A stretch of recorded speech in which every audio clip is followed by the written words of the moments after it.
Pensando en Voz Alta, conversación espontánea en la que se analizan los temas de actualidad, abordados bajo la perspectiva de Alfredo Mena Lagos.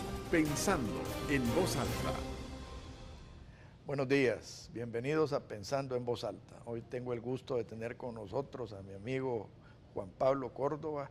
Él es un conocedor del caso Celenel, es un abogado de mucho prestigio y trayectoria, y con quien vamos a analizar el caso Celenel. Y el propósito no es meter a la cárcel a nadie, no tampoco es el propósito de agarrarla contra empresas internacionales, ni mucho menos contra la empresa privada, pero sí creo que como ciudadanos estamos en la obligación, número uno, de saber qué fue lo que pasó, y segundo, deducir responsabilidades. Aquí hay gente que la usaron, hay mucho director que estaba ahí por hacer bulto, que no son los verdaderos responsables de esto. Y el propósito de deducir responsabilidades es primero saber cómo se cometieron las irregularidades, pero más importante aún, que no se vuelva a repetir. Así que bienvenido, Juan Pablo. Muchas gracias, Alfredo. Gracias por invitarme a tu programa. ¿Por qué no nos haces un recuento, Juan Pablo, desde tu óptica de cómo empezó, cómo se gestó esto, y después vamos a desarrollar el caso? Ok, esto inicia a finales de los años 90, con la idea de tratar de que el sector privado participe más en la parte de generación de energía. Entonces hay una, dijéramos, reingeniería completa del sector eléctrico, y se da la ley de 1996, la Ley General de Electricidad. En esa ley, lo que se busca, una de las partes importantes, es que haya soluciones privadas para problemas públicos, con lo cual creo que todos estaríamos de acuerdo. Y en esa disposición se hizo que CEL, en el artículo 119, que quizás vale la pena que lo lea porque es la parte importante en esto, decía lo siguiente: dentro del plazo de los 3 años posteriores a la vigencia de la presente ley, CEL deberá reestructurarse a efecto que las actividades de mantenimiento del sistema por transmisión y operación del sistema de potencia sean realizadas por entidades independientes y que las de generación se realicen por el mayor número posible de operadores. Las sociedades que constituya CEL como resultado de su reestructuración no le serán aplicables las disposiciones legales sobre constitución de sociedades por acciones de economía mixta. Este era uno de los artículos que son materia de controversia. Luego, en esa ley, las concesiones, y me refiero al artículo 12, se otorgaban por SIGET y no tenían ningún plazo. Y el tercero, que en el caso de la geotermia, operaba que el vapor, el recurso geotérmico, no se cobra, lo cual sí se cobra en Europa y en la mayor parte de países del mundo. Entonces, ¿qué había que hacer con la geotermia en El Salvador? Entonces se viene y se busca a un consultor internacional que trate de ayudarle a El Salvador a ver qué orientación debe tener la empresa de geotermia. Este es el Deutsche Bank. Entonces es un consorcio en el cual el consorcio líder o el participante líder es el Deutsche Bank, que es un banco de mucho prestigio, y mandan a un consultor holandés que es el que liderea este consorcio. Entonces, entre las cosas que él propone varios métodos de mejorar, de capitalizar la geo, obviamente para que el Estado no tenga que seguir inyectando recursos, y propone que puedan vender acciones, propone que busquen a un socio que sea capitalista, pero en ambas opciones tiene que irse a la Asamblea Legislativa, y el tercero se le ocurre proponer una figura de buscar un socio que aporte no dinero, si no sería venta de acciones o inyección de capital dinerario, sino que aporte megavatios y que contra su valor agregado en megavatios reciba acciones. Ese es el método que él sugiere, y ese método, según él, no hay que pasar a la Asamblea Legislativa para hacer eso. Recuérdese que ya se había pasado, cuando esto estamos hablando de 2000, 2001. Ya previamente se había privatizado CTE, que era la Antel, que hubo que cambiar la constitución para poder vender, a convertir en sociedad anónima Antel, y venderla, y hubo una ley especial para hacer esa figura. Ya se habían vendido las acciones de los bancos, que El Salvador en los procesos de estatización se había convertido el Banco Central y FOSAFI en los dueños de esas acciones de los bancos privados, y se venden, pero se fue a la asamblea porque se estaba disponiendo de bienes estatales. Y el otro, que eran las ventas de las distribuidoras de energía eléctrica, que también por las épocas de las estatizaciones habían pasado a ser propiedad del Estado. Pero se recurrió a la Asamblea Legislativa para disponer.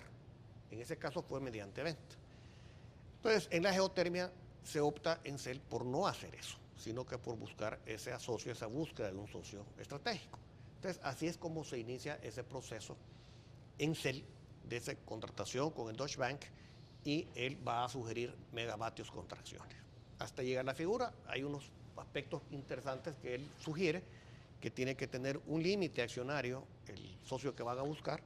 Dos, que cuando los proyectos que intervenga el socio no sean exitosos o sean fallidos, se le reconozca parte de los costos, pero no que se le dé acciones. Ahora, perdóname que te interrumpa. Sí. ¿Es constitucional esto, el no pasar por la asamblea para una... porque esta es una privatización disfrazada? Dijéramos que para una privatización, a mi modo de ver, sí hay que ir a la Asamblea Legislativa. Si para buscar un socio estratégico, no necesariamente había que ir a la Asamblea Legislativa.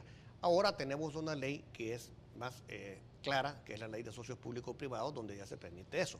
Sin embargo, debo recordar que en el caso de INSINCA es un capital mixto, es una sociedad que así se constituyó y obviamente ha funcionado, está 50-50 y podría caminar. Sí, pero no es... Ahora, si la idea era entregar la geotermia a manos privadas, el procedimiento que se siguió o el que se recomendó no era el procedimiento adecuado. Sí, pero perdóname que te interrumpa de nuevo. Yo creo que la comparación con INSINCA no es muy como adecuada, porque en INSINCA no estás hablando de una explotación de un recurso natural. Aquí sí estás hablando de la explotación de un recurso natural. Es que hay dos cosas que hay que tal vez diferenciar, que es parte de las distorsiones que se han cometido. Una es la concesión. El subsuelo es del Estado. El Estado lo puede concesionar, así está en la Constitución. A esa fecha, la ley de generar electricidad permitía que las concesiones las otorgara la CIGET. Los que firmaron lo que firmaron, a esa fecha hicieron lo que la ley de esa fecha decía. Después, hasta hace un par de años, la Sala de lo Constitucional declaró inconstitucional esa disposición de la ley. Pero esa así estaba en 1996 cuando se dio. Pero una cosa es la concesión, que si hubieran venido los italianos o quien sea a explotar un recurso, tienen que ir a la concesión que se la dé de acuerdo a la normativa que teníamos vigente a esa fecha. Pero el tema, ese es uno, que ya la Sala de lo Constitucional declaró que debía ir a la Asamblea. Es un problema. Pero el otro problema es que los bienes que tenía CEL eran bienes estatales, son bienes públicos, costeados por el patrimonio de todos los salvadoreños. Entonces, ¿qué ocurre? Que aquí se permite, en este, digamos, mal ejecutado y mal concebido proyecto, que el uso, beneficio y explotación de los bienes que eran de CEL pasaron a una sociedad anónima que se llamó GESAL en 1998-2001, y viene otra persona en el entendido que va a aportar megavatios a poder gozar, usar y explotar esos bienes sin pagar nada. Ese es el otro problema. Que aquí tenemos, uno es la concesión que debió haber ido a la Asamblea Legislativa, pero a esa fecha estamos claros que no decía eso la ley y no se había declarado inconstitucional. Pero el problema más grave, a nuestro criterio, o al menos en el mío, es que CEL ya tenía geotermia, que empezó en El Salvador en 1975. No empezó con la llegada de los italianos de Enel. Y lo hizo con éxito. Y dijéramos que había estado trabajando, que podía haberse mejorado, pero no era una empresa quebrada, como vamos a ver un poco. Era una empresa exitosa. Una empresa que ahí está. Entonces, CEL tenía las unidades, 2 unidades en Ahuachapán y 2 unidades en Berlín. Y tenía después, aquí están las concesiones con su soledad, en esa reestructuración, digamos, normativa que tuvo El Salvador por esos años. CIGET le entrega las concesiones de geotermia de los campos, complejos geotérmicos de Ahuachapán y de Berlín. Pero los bienes, los equipos, la infraestructura era de CEL. Entonces CEL la transfiere a GESAL, hoy la GEO, pero recibe acciones. O sea, el Estado vino, se la transfiere a una sociedad anónima y recibe acciones. Y después se invitan a un socio que va a participar con X cosas, pero él va a estar gozando y disponiendo de esos bienes. Ahí está el problema. Porque si leemos ese artículo 119, en ninguna parte de ese artículo, ni en la ley de CEL, ni ninguna otra ley que yo tenga conocimiento, se estableció de que CEL tenía que transferir sus activos a las sociedades anónimas. O sea, eso no dice eso, sino que eso lo quieren ellos sobreentender. Y ahí vienen los problemas, que una persona se va, permutó, para usar un término legal, pues, canjeó, para hacerlo en términos conocidos de los salvadoreños. Activos que eran de todos los salvadoreños, activos públicos que eran de CEL, bienes inmuebles y equipos a favor de GESAL, y los pasó a sociedades privadas, que conforme a la Constitución, para poder hacer eso hay que ir a la Asamblea Legislativa en unos casos, y en otros casos ni siquiera yendo a la Asamblea Legislativa se puede hacer, porque la autorización que puede dar la Asamblea es para que se transfieran a entidades de utilidad pública, y GESAL, o una sociedad regida por el Código de Comercio, obviamente no es pública, sino una sociedad privada. Entonces, así arranca el tema de lo que es el problema geotérmico. Entonces, se transfieren activos de CEL a favor de GESAL, una sociedad privada cuyo accionista dominante y casi totalitario era CEL. Entonces, el accionista CEL es el titular de las acciones y derechos que le corresponden al Estado sobre GESAL. Entonces, sigue caminando este proyecto y ese contrato con los alemanes, con el Deutsche Bank, lo ceden, por instrucción de un ministro, se cede a favor de la GEO, a favor de GESAL. En otras palabras, viene alguien y una decisión, un concurso público para buscar ese socio, pues una licitación internacional, pues eso es una materia que pueden resolver funcionarios públicos, no privados. Entonces se lo transfieren y se lo pasan a una entidad privada que es la GEO, o antes que se llamaba GESAL. Y entonces los funcionarios de GESAL, que son funcionarios regidos por el Código de Comercio, están disponiendo y están habilitando de un concurso público, de una decisión que le correspondía a CEL ejecutar. Es equivalente que una sentencia de un juzgado se la transfieran a un bufete de abogados o a un despacho de auditores. Para ejecutarse. Y ellos serán los que van a decidir y el juez solo va a firmar lo que el otro le envíe. Eso no puede ser. Así se hizo. Entonces se traslada a la GEO, se traslada esa búsqueda del socio y ahí empiezan a haber otra serie de problemas. Pues hay unos conflictos de intereses entre los abogados de planta de la GEO y uno de los abogados participantes que era abogado también de la parte de los italianos. O sea que en otras palabras sencillas es juez y parte.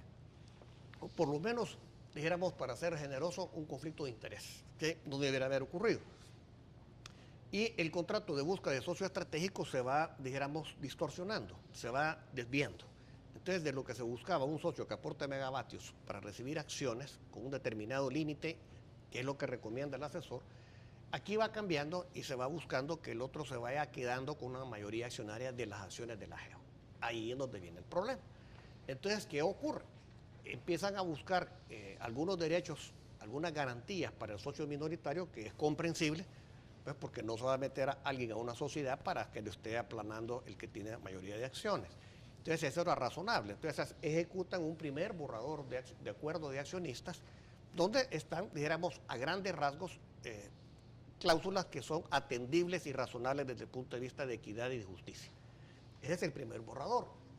Pero en el segundo, en esas idas y venidas, y en el entendimiento de los que participan en ese proceso, que aducen que los participantes piden aclaraciones, piden cosas, estilo otro, entonces hacen otro ya borrador de acuerdo de accionistas, pero las condiciones ya van siendo, digamos, no beneficiosas para el Estado, para CEL, sino que ponen algunas, por ejemplo, que el que va a pedir menos acciones es el que va a ganar el concurso, porque es el más barato. Pero el dinero que va a inyectar para eso no lo va a poder usar la GEO, sino que va a servir para pagarle estudios a él mismo. Esa es una condición. 2, aunque los proyectos hayan fallido, se van a dar acciones. 3, reputan inversión lo que son obligaciones que están aquí en las contratas de concesión. En la concesión. Esas no pueden ser reputadas inversiones, es una obligación que tiene el concesionario. Auscultación de pozos, reinyección del vapor, un proyecto que se llama ciclo binario, que es estar haciendo como una especie de reciclaje de vapor para generar más energía. Y 4, las mejoras, que las vamos a leer en su oportunidad, con nombre y apellido, que las mejoras que tienen que hacerse en los equipos, que obviamente recibió gratis la GEO o GESAL, tienen que ser a su costo por parte de la GEO. Entonces, eso está en la contrata del año 2000 y 2001. Entonces, no es posible que en el proceso de búsqueda se olvide este documento. Y ponen en el acuerdo de accionistas que inversión va a ser ambiciones productivas y ponen una regla bien amplia en la cual casi cualquier cosa que pruebe la Junta Directiva la van a reputar inversión. Entonces viene otro problema. Le conceden al accionista estratégico que va a participar el derecho de primera opción de financiar esos proyectos. Primero alegan de que puede ejecutarlos la GEO con sus propios recursos. Más adelante confunden y dicen que le tienen que dar la primera opción, la GEO, que no es parte del convenio, le tiene que dar primera opción al socio estratégico. Y entonces cualquiera en El Salvador entendería que si yo doy una primera opción para financiar, tengo que compararla contra algo, contra alguien. Pero si tú me das la primera opción para financiar algo que a un precio que es muchísimo más caro que si yo fuera un banco, pues tengo que dar las gracias. Pero la primera opción no puede entenderse como una exclusividad de que el único que me debe financiar sos tú. Y que lo que tú no querés financiar, ok, o sea, la migaja es lo que va a hacer la GEO. Y el tercero, que es lo más grave que ocurre, es que en esos casos que el accionista decide ejercer su primera opción, CEL debe de renunciar a su derecho de suscribir aumentos de capital. Con lo cual, el otro accionista se va a ir haciendo grande y el otro se va a quedar con las acciones que sea, pero porcentualmente cada vez más pequeño. El proceso, en otras palabras, es un proceso con dedicatoria. Ya me hicieron señales de corte, después continuamos con el análisis. Por favor, no nos cambie, ya volvemos.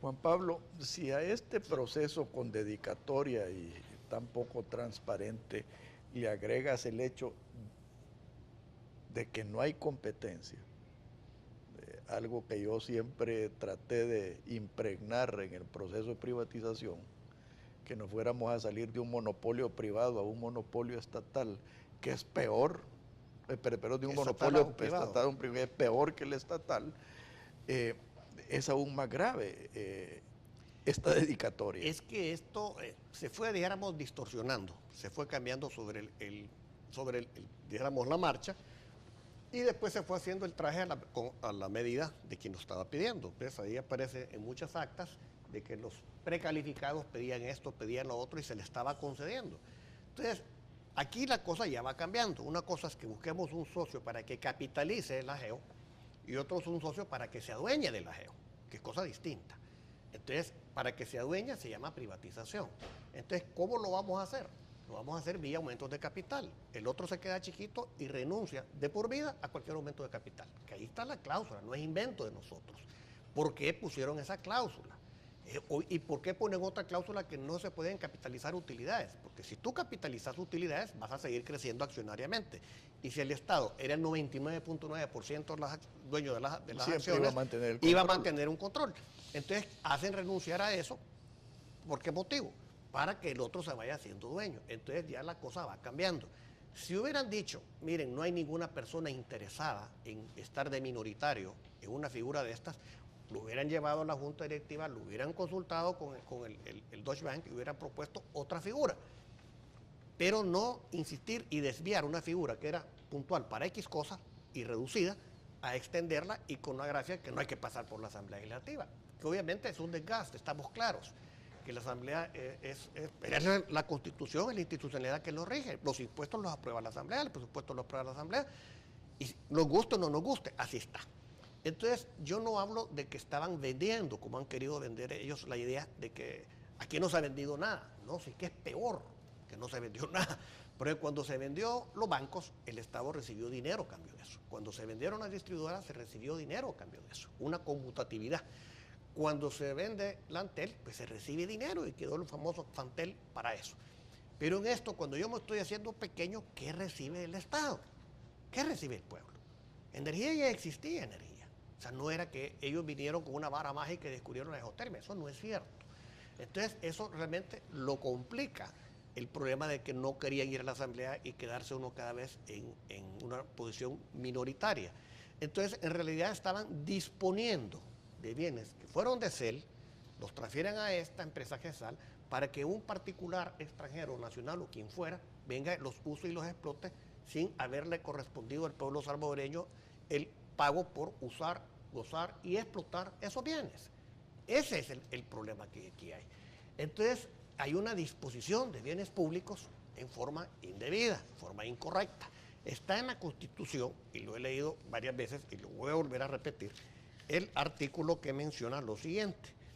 Son parte de la hacienda pública. El artículo 223 dice, entre otras cosas, los bienes muebles y raíces. Las acciones son un bien, obviamente no es raíz. ¿Dónde lo vamos a reputar? Es un título o valor. Y 4, los derechos derivados de la aplicación de las leyes relativas a impuestos, tasas y demás contribuciones, y aquí viene lo importante, así como lo que por cualquier otro título le corresponda. Si el Estado, CEL, en ese momento, era dueño de la GEO o de GESAL y tenía derecho a suscribir aumentos de capital, ¿qué ley de la República facultaba a los funcionarios a renunciar a esos aumentos de capital? Entonces, ahí están como que renuncian a una marca de fábrica, o sea, y no recibimos nada. Entonces, esto no era una cuestión que pudo haber pasado nada sin haber pasado por la Asamblea Legislativa. Y fíjate que si a eso le agregas, asumiendo de que el beneficio para el ciudadano salvadoreño sea energía más barata, asumiendo, dando el beneficio de la duda, si este es un proceso que no se ha hecho en competencia, no tenés ninguna referencia de productividad ni de eficiencia. Ha tocado otro tema que es bien interesante, que los defensores de este equívoco, por llamarlo de alguna forma, contrato. O sea, está siendo bondadoso. Pero la idea es, aquí hay que reconocer, nadie es perfecto, creo que pudo haber gente que tuvo la mejor intención, pero el resultado no fue ese. Y no tengo problema con que haya participantes privados, no tenemos problema con extranjeros, con inversión extranjera, con Enel, nada de eso, pero uno tiene que asumir de que fue un equívoco. En el tema de los monopolios, ahí estuvieron diciendo que aquí es que porque no ha venido nadie. Veamos lo que dice la Constitución. No podrá autorizarse ningún monopolio sino a favor del Estado de los municipios cuando el interés social lo haga imprescindible. Se podrán establecer estancos. A fin de garantizar la libertad empresarial y proteger al consumidor, se prohíben las prácticas monopólicas. Entonces venimos aquí. Sí, cuando son privados, se hizo la ley de competencia para cabalmente evitar ese tipo de prácticas de abuso de posición dominante, etcétera. Entonces aquí venimos con que las concesiones las tenía todas CEL. O CEL era el explotador, cambia la regulación, hoy le van a dar concesiones a CEL y CEL pasan a GESAL. ¿Qué privado va a venir si todas las concesiones geotérmicas las tiene una sola entidad? Entonces, ¿qué son los problemas que el cumplimiento de ese laudo arbitral puede conllevar? Porque una sola empresa, que es la GEO, tiene todas las concesiones geotérmicas. Entonces, como que no hay un estímulo para que alguien venga a competir cuando el mercado geotérmico prácticamente lo tiene uno solo. Y segundo, no se trata de que hay una sola operador de producir zapatos, camisas, calcetines o lo que querramos. Aquí se trata de concesiones. ¿Quién es el que da la concesión del uso del subsuelo? Es el Estado. Y el Estado solo se les ha dado a una sociedad. ¿De qué estamos hablando? Está saliendo de un monopolio estatal a un monopolio privado. Eso me puede disculpar quien sea, pero no estamos hablando de poner tiendas o comercios o supermercados. Estamos hablando de concesiones. Para poner un supermercado no necesitas una concesión. Para poner una venta de zapatos no necesitas una concesión. Pero aquí todas las concesiones, de acuerdo a las reglas que nos tenemos en la Constitución y que ha dicho la Sala de la Constitución que deben pasar por la Asamblea, las tiene una sola entidad, que es GESAL, que hoy va a ser el titular de esa sociedad, va a ser esa. Entonces, eso no puede ser. Entonces, veamos otro punto que es interesante. Cuando se constituye GESAL, 2001, los activos que le pasó a la CEL eran por $275 millones. Al 2008, ya con Enel incluida, después de 6 años de estar Enel como socio, los activos pasan a $292 millones. Y al 2012 está en el registro de comercio, esos balances, los activos productivos son 248 millones de dólares. Ok. O sea, que se han reducido los activos. Dejamos que hubo una revalúo, una disminución de capital. O depreciación. Y depreciaciones, etcétera. Pero lo interesante es que si se hubiera liquidado en el año 2001 la GEO, tal como se constituyó, el Estado hubiera recuperado los 275 millones que se le había aportado en activos inmobiliarios y equipos. Si la liquidamos en el 2012, o sea, este año, como ya solo tiene el 63.8% de acciones, el Estado recibiría solo 158 millones de dólares. O sea, ha bajado de 275 millones del 2001 a 158 millones en el 2013, sin perjuicio del valor real adquisitivo que tengan los dólares del 2001 al del 2013. Entonces, esto es el resultado de ese contrato. Entonces, nosotros no creemos que en esto pueden decir que fue beneficioso para el país. En una pretendida defensa que se ha hecho de ese acuerdo, han sostenido los que impulsaron este tipo de convenio de que El Salvador no pierde sus acciones. Es cierto, no pierde sus acciones, pero se va haciendo cada vez más chiquito, que ahí están los números. Ok. Veamos otro. ¿Dónde están esas otras inversiones, esos activos de ese pastel más grande que se prometió que íbamos a tener? Porque así lo dijeron ante la Corte de Cuentas, que la participación del Estado iba a ser más chiquita, pero de un pastel mayor. ¿Dónde está? O sea, fueron a invertir a Nicaragua y fue una pérdida de más de 10 millones de dólares. Y fueron a invertir a Chile y también fue pérdida.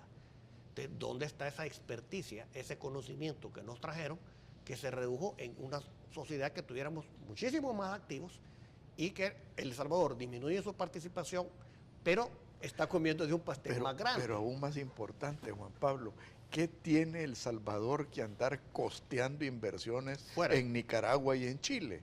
No tiene sentido, o al menos si quisiéramos nosotros, porque hay una pregunta bien fácil que se puede hacer cualquiera. El Salvador gana aquí en el GESAL, pero para ir a perder a Nicaragua y a Chile. Entonces cualquiera puede pensar, mira, aquí lo que están sacando es utilidades de un lugar para ir a llevárselas a otra parte. Si eso existe en riesgos en el comercio, en los negocios, pero entonces si esa era la idea, hacer una holding o hacer una multinacional de la GEO, que era del Estado, pues creo que con mayor razón los diputados o la asamblea, los representantes del pueblo, que son los encargados para que se dispongan bien o mal los bienes nuestros, hubieran participado y hubieran dicho, mira, es cierto, vamos a tomarnos estos riesgos, y hubieran medido un poco las cosas.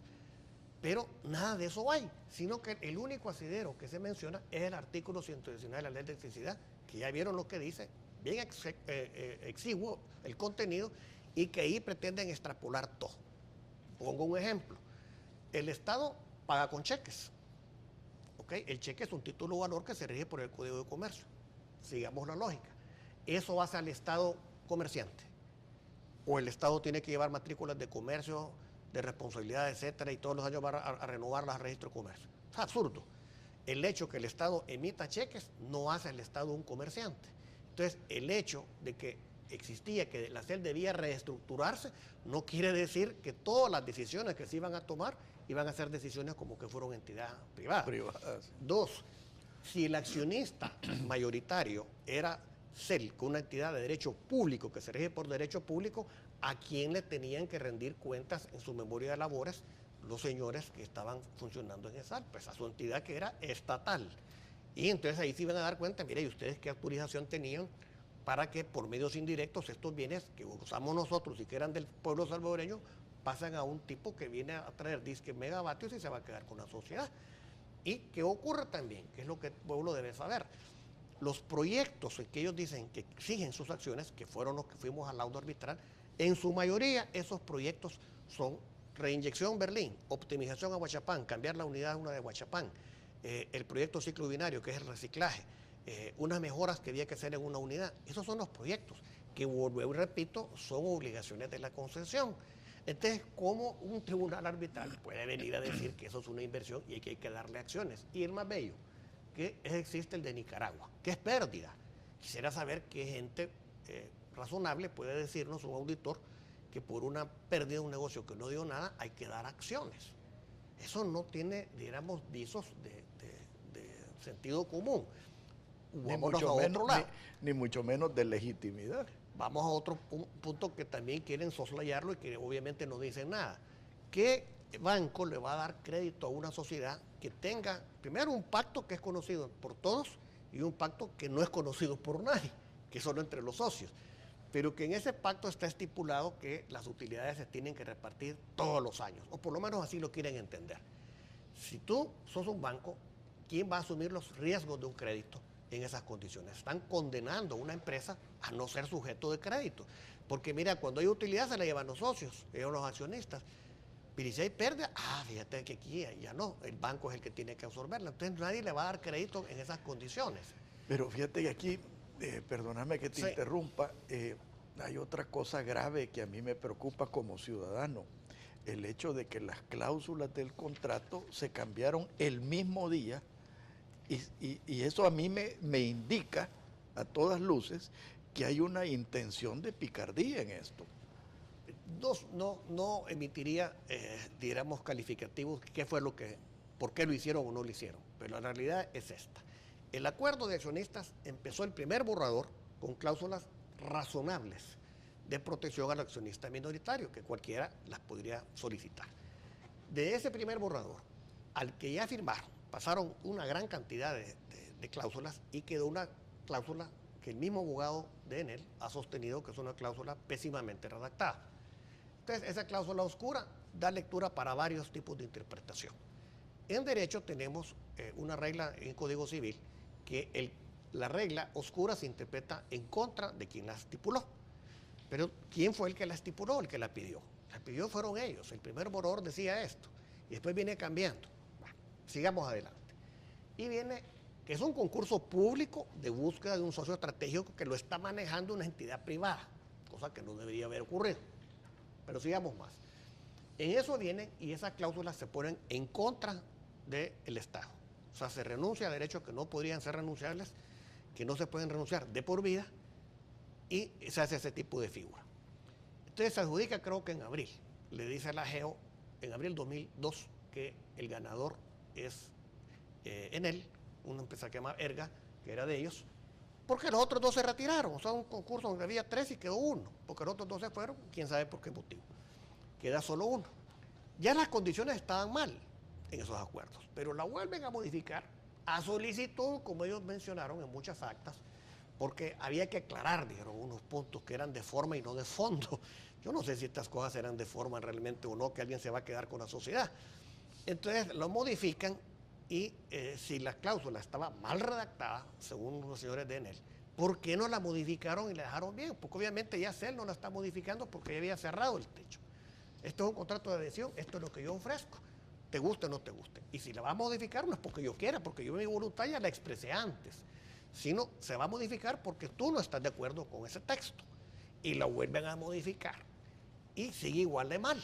Entonces ya no me pueden aducir de que ese texto oscuro, confuso, debe interpretarse en contra del que lo hizo inicialmente, que era CEL, porque ya no era el caso.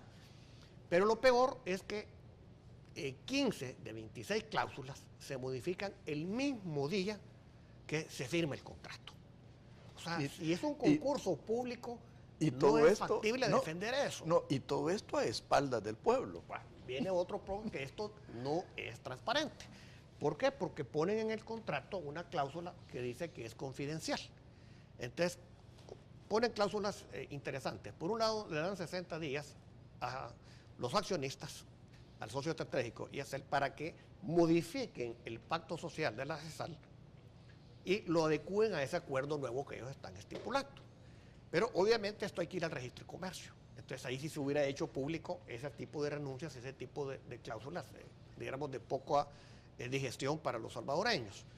Entonces lo que hacen es, no ejecutan eso, sino que se agarran de que era confidencial, y como era confidencial, pues eso lo conocemos tú y yo, y paremos de contar. Y después cuando intervino la Corte de Cuentas, y trataron de darle una explicación a la Corte de Cuentas que era beneficioso para el país, porque el Estado no ponía más dinero en la empresa. Sí, no pone más dinero porque está entregando la empresa. Ese es el costo de oportunidad que tiene el país, que 275 millones de dólares fluyeron de la CEL a otra persona que los va a usar y explotar, y no recibimos nada a cambio. Entonces, ese contrato tiene ese otro pequeño, digamos, problema, de que se modificó en su inmensa mayoría el mismo día que se está firmando. ¿Qué concurso público, qué adjudicación, el día que se adjudique, se modifique por completo? Ahora, pero hay otra cosa más preocupante todavía. ¿A dónde se ha visto que la disposición de un recurso público sea de una manera confidencial?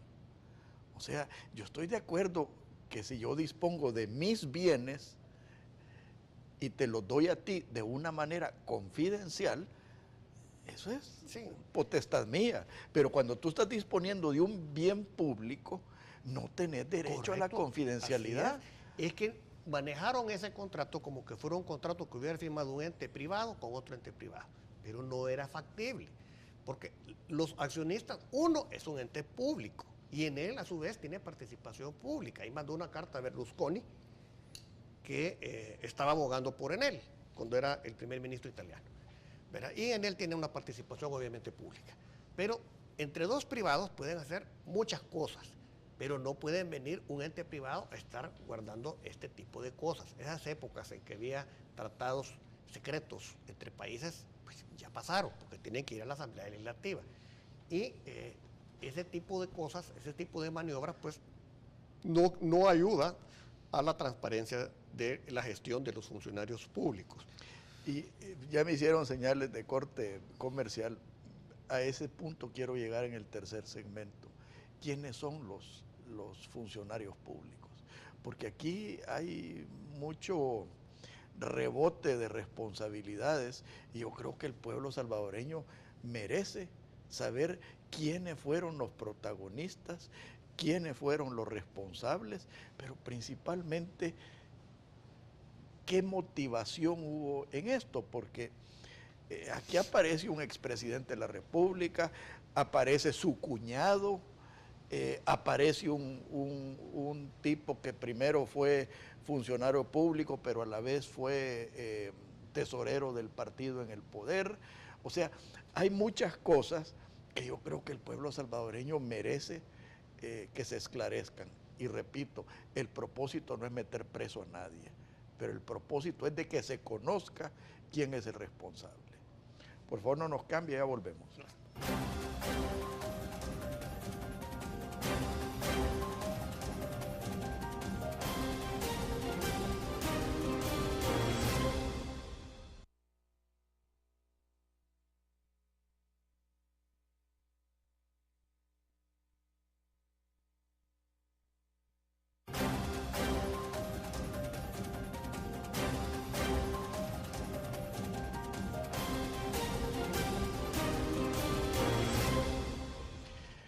Para dejar claro los personajes involucrados en este proceso, está el presidente Francisco Flores, está el ministro de Economía Miguel Lacayo, está el presidente de CEL, Guillermo Solván, está el cuñado del presidente, que inclusive ahora como que trabaja con Enel, y hay otros mundo de personas que más bien creo que fueron utilizados y que no se dieron cuenta de lo que en realidad estaba sucediendo. ¿Cuál es tu análisis en este sentido? Aquí realmente no. Sería bueno, pues, pero eso creo que le corresponde al fiscal y no a tu servidor, que ya suficientes problemas tenemos los que hemos defendido esta causa para personalizar, aunque han salido algunos nombres en diferentes programas. No, pero aquí, de acuerdo, solo se está describiendo quién participó en esto. Hubo muchos que creo que tuvieron algunos pecados de inocentes, otros de desconocimiento, otros tuvieron posiblemente malos consejos legales quizás. Hay unos pues, que fueron juez y parte, o que esto no se puede hacer, pues con un abogado le preguntan algo, mira, esto no se debe de hacer. O cuando alguien le viene a proponer que le van a vender el Cerrón Grande, que le van a vender Joya de Serén, o vámonos a Francia, pues que le van a vender la Torre Eiffel, etcétera, pues algo raro tiene que estar pasando, pues mira, ¿y cómo es que voy a poder hacer esto? Entonces, también nosotros, en él no puede alegar de que no sabían las reglas legales que existían, ¿verdad? Entonces, hubo unos ministros, hubo una directiva de CEL que tuvieron algunos más o menos participación, unos se trasladaron de CEL a la GEO, obviamente había parentesco en algunos de estos casos, ellos aprobaron muchos acuerdos y después algunos de ellos han expresado públicamente que la intención que ellos tenían era que se quedara realmente la empresa italiana con la mayoría accionaria de ellos, y así lo pusieron en los acuerdos, de que garantizaban eso, que no era ilegal. Pero es que miren, ¿quién se lo pudo haber garantizado? ¿Qué abogado le pudo haber dicho a usted que eso era legal? ¿O qué abogado consultó para que usted oiga lo que a usted le gusta oír y no lo que iba a sobrevenir después? Algunos podrían decir que por su formación, ingenieros, economistas, administradores, pues obviamente no son abogados y tienen que buscar una asesoría que se las diga. Por el otro lado, los abogados pueden decir, mira, la instrucción que me dieron a mí era que pasáramos esto como diera lugar a esta gente, y que posiblemente los riesgos que esto saliera a la luz pública o este y lo otro iban a ser muy bajos. En todo caso, el precedente para el país es nefasto que un funcionario se exceda en sus atribuciones, o que un simple artículo sobreentendamos muchísimas más cosas de las que deberían haber estado sucediendo. Que había una intención de privatizar, magnífico, está bien, hubieran ido a la asamblea, transparentemente, lo hubieran hecho bien. Nadie, con todo lo malo que han sido algunos procesos de privatización, pero por lo menos el de la telefonía, creo yo que todos los salvadoreños tenemos teléfonos celulares, o sea, no hay persona, creo, que no tenga un celular. Y hay un beneficio real. Y hay varias personas, varias empresas que se dedican a eso, que han estado, las tarifas bajaron y que están en alguna otra forma de competencia. Pero se hizo de acuerdo lo mejor posible a la legislación nuestra o nuestras instituciones del país. Pero ir en un sobreentendimiento, en una cosa que busca un socio, que el socio la está entendiendo, yo estoy entendiendo que me vendés la casa y yo estoy entendiendo que te la estoy alquilando. No hay posibilidad de contrato. Y que estamos disponiendo de bienes públicos, que aquí lo que se les ha olvidado, eso no es bueno para el país.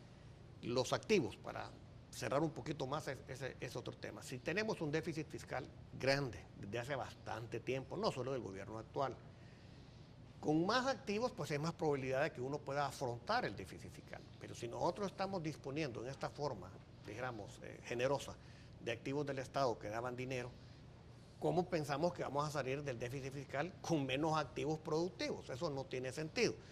La energía barata. ¿Cómo va a haber energía barata si va a haber menos inversión? Y una de las cosas... Y no hay referencia. Ok, pero si hay una, que es que aquí nos quieren vender como que en él viene a meter dinero, a inyectar y que venga energía barata. No es cierto. El artículo 8.9 de los acuerdos de accionistas le permiten una compensación. Cuando el Estado, por diferentes circunstancias, regula el precio de la electricidad, o regula el precio de las tarifas, etcétera, entonces obviamente la GEO iba a tener menos ingresos, porque hay un ingreso que es, digamos, político, subsidios, lo que querramos. Se le afecta el ingreso a la GEO y eso le afectaría la distribución de utilidad. En ese monto que le afecte a la utilidad a Enel, hay que indemnizarlo. Y Enel ha pedido 3 veces al menos la compensación por ese tipo de medidas. Entonces, que no nos vengan a decir que Enel quiere la energía barata, porque cuando el gobierno la ha vendido barata por ese tipo de motivos, ellos han hecho uso de ese artículo del 8.9. Entonces, no es cierto ese tipo de tema. Hay personas que están involucradas en esto. Creo que la Fiscalía, en su momento, quizás cuando termine la investigación, va a determinar si hubo delito o no hubo delito, y las acciones legales que nosotros fuimos a solicitar en su momento no eran para que metieran presa a la gente, sino para que se resuelvan y se incoen las acciones legales que se requieran incoar o iniciar para que este problema en que ya estamos llegue a feliz puerto y salgan dañados lo menos posible todos. Nosotros hemos sostenido que Enel puso la unidad 3 de Berlín. Está bien, y eso generó 44 megavatios sobre 205, 210 que genera la GEO, que es alrededor del 20-22%. Ese es el equivalente de acciones que ellos deberían de tener, no el 36.2%. Entonces, Enel aportó, o se le va a respetar el aporte que ellos hicieron, porque sería un enriquecimiento injusto por el Estado el no hacerlo. Pero no podemos aceptar por obligaciones que estipula la concesión, que ellos debieron saber desde el día 1, pretendan ellos subir al 53% de las acciones. Por otro lado, está en el acuerdo que el Estado puede comprar las acciones o ellos pueden comprarle las acciones al Estado. Si ellos le compran las acciones al Estado, magnífico, ellos están pagando por usar los bienes que el Estado tenía. Y fíjate que esto me trae a otro punto, que es el punto de los arbitrajes. Y aquí tenemos arbitrajes hasta para tirar en piñata. Tenemos el arbitraje de Nejapa Power, sí, que costó más de $700 millones. que se perdió. Tenemos el arbitraje el de CEL y Enel, tenemos el arbitraje de ahora del Chaparral. O sea, estás hablando de más de $1.000 millones. O sea, a mí se me vienen a la cabeza varias preguntas. Primero, ¿cómo se manejaron los arbitrajes y había necesidad de ir a un arbitraje? Yo cuando conocí del caso de Nejapa Power, que fue un contrato take or pay, a todo, el take or pay quiere decir de que tenés que comprar la energía, la uses o no la uses. Un arreglo, a mi manera de ver, desventajoso para El Salvador. Pero como no querés agredir a un inversionista extranjero que te va a generar problemas en el futuro, lo más fácil es comprarle el contrato. Es decir, bueno, ¿cuánto querés por el contrato? Que más o menos viene siendo la solución que se le podría dar al problema de CEL en él. Pero, veamos, ¿cómo se manejaron esos arbitrajes? O sea, ¿quién determinó la necesidad de ir a un pleito probablemente a sabiendas que se iba a perder? Segundo, ¿quién manejó esos arbitrajes? Aquí se ha sabido que los abogados de CEL fueron los que manejaron esos arbitrajes muy mal, por cierto, porque se perdieron. Luego, ¿cuánto costaron en realidad esos arbitrajes? ¿Quién se embuchacó ese dinero? O sea, ¿cómo se repartió esa? Y por último, el resultado de los arbitrajes. O sea, esto es bonito, también la voy a contestar en varias partes. La primera es una que nosotros nos han puesto, la contraparte y algún sector público, deciden de que esto como que es negocio de abogados. O sea, yo dije claramente cuánto habíamos ganado los abogados locales. El que ganó bastante dinero, pero por lejos, fue la firma de abogados internacional que manejó el arbitraje en que yo participé. El abogado líder era un abogado norteamericano porque estamos en ligas y obviamente los abogados salvadoreños, pues, que eran el derecho aplicable de fondo, era local, pero la gente no tiene el mismo concepto internacional de los abogados locales con los abogados extranjeros, norteamericanos en este caso. Pero creen que es un negocio de abogados. No es, los arbitrajes son caros, no son baratos.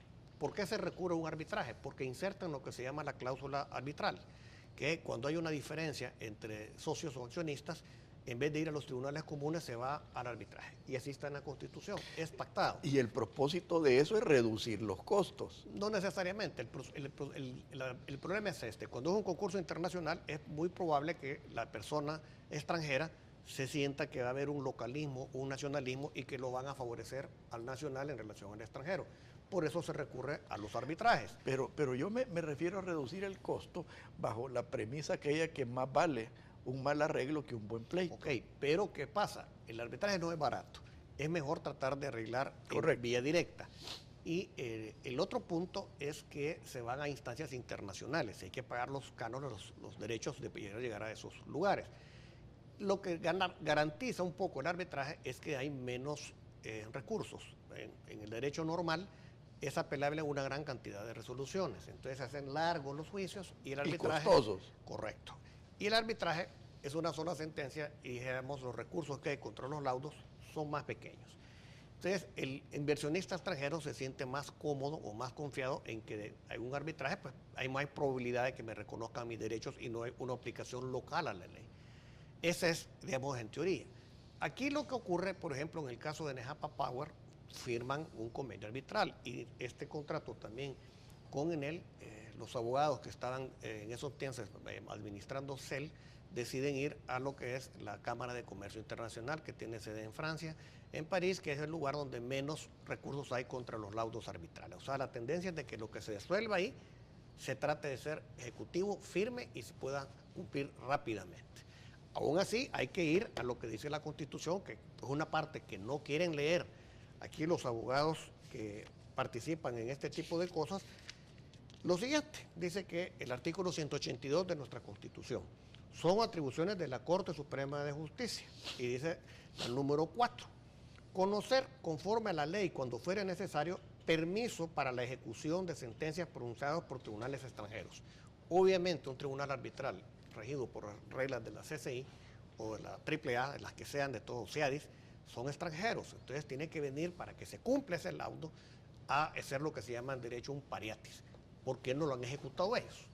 O sea, si quieren cumplir la Constitución, los convenios internacionales, la de Nueva York y la de Panamá, todos ponen cláusulas por las cuales se puede impugnar un laudo arbitral, y ahí están razones de orden público, y creo que ya hemos expresado bastante de que aquí hay razones más que de orden público.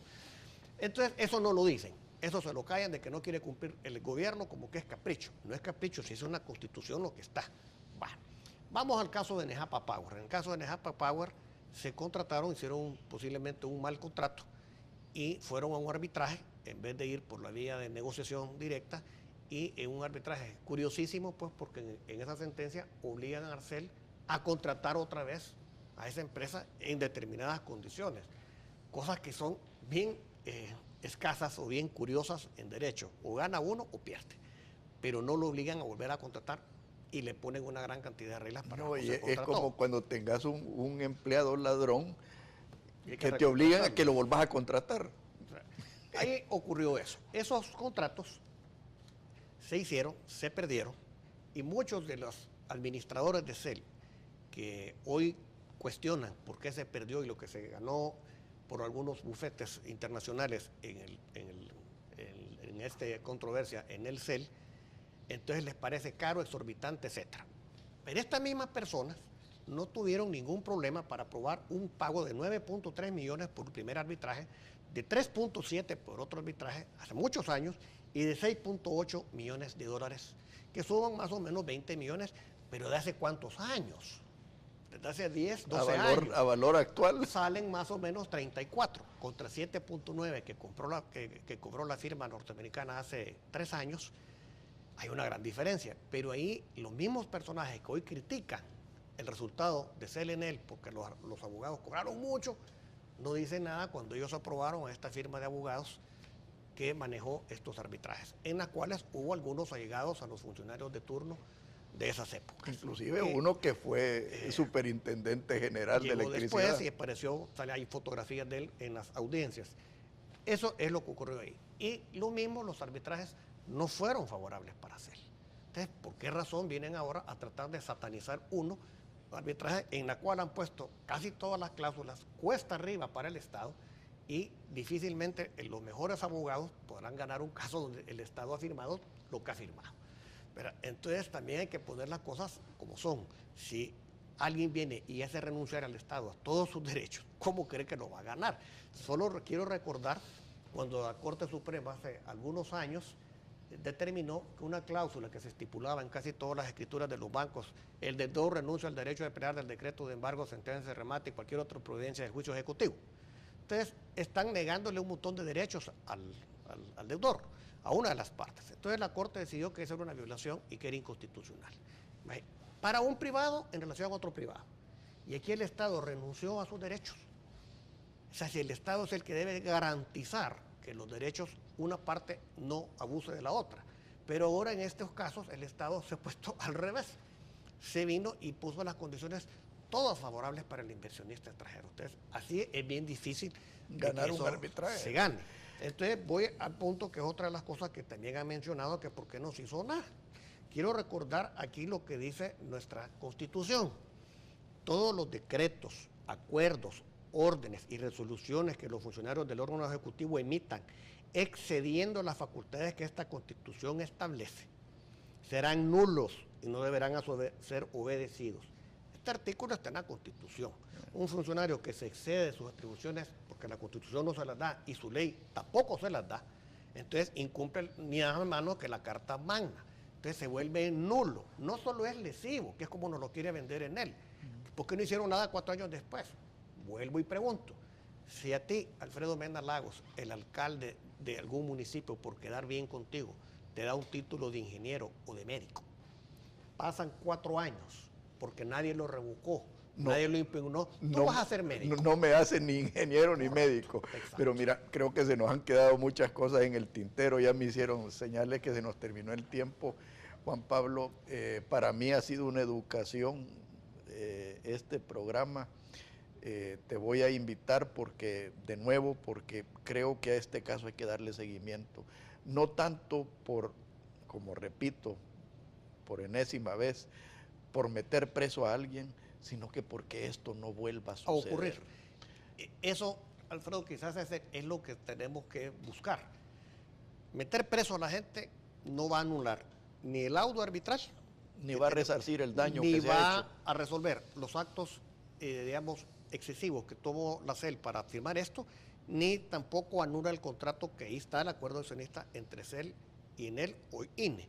Entonces, hay que resolver esa controversia, hay que resolverlo, ya sea se le compre, se anule o lo que sea, pero estar preso y ser una cacería de brujas en un ambiente preelectoral, hacer ganancia política de un partido, porque uno está a favor y otro está en contra, lo que sea, eso no ayuda a los salvadoreños, porque nosotros, como te digo, la sentencia de arbitraje, ahí está, y es a favor de ENEL. Los actos de CEL, ahí están, nadie los ha impugnado. Y 3, ahí también está el contrato, que un juez de lo penal no puede ni anular el auto, ni anular los actos de CEL, ni tampoco puede anular el contrato. Entonces hay que regresar un poco y reenrutar hacia donde el problema, ya no repetirlo, y 2, resolver el problema con estos señores. Muchas gracias, Juan Pablo. Gracias, Alfredo. Ha sido, creo que, un programa muy ilustrativo y propositivo para los intereses de El Salvador. Gracias. Que Dios los bendiga a todos. Muy buenos días.